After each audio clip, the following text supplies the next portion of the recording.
Chapter 12, Trina Valentine's classroom. A brewing rivalry in the classroom just a few doors down from Mrs. Brown's. Trina Valentine, a first-grade teacher with a sharp tongue and an even sharper attitude, leaned against her doorframe.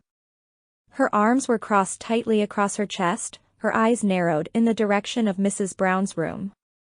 Beside her stood two other teachers, both of them wearing expressions of quiet amusement as Trina ranted under her breath.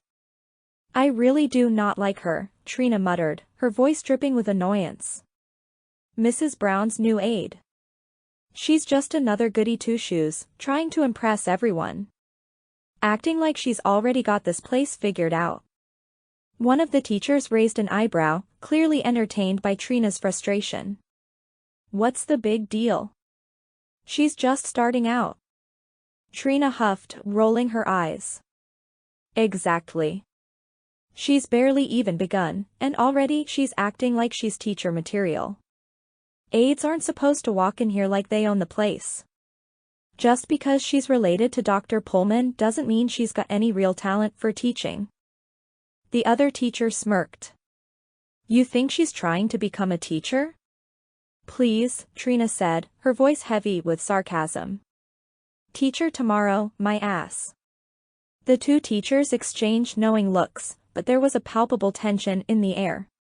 Trina Valentine had never been one to take kindly to newcomers, especially those who seemed to get along well with the administration.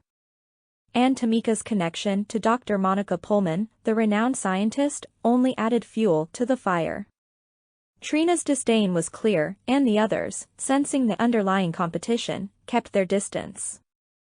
As the sounds of children's laughter and the distant echoes of the bell faded into the background, the three women continued to watch Mrs. Brown's classroom with thinly veiled suspicion.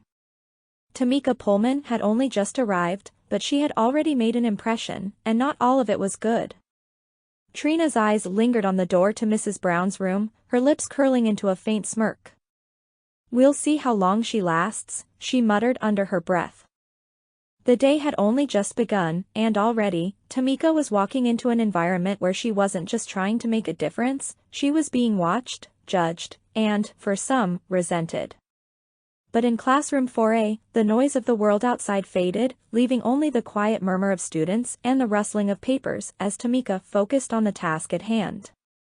She had a job to do, and no amount of gossip or petty rivalries would distract her from it. Chapter ended.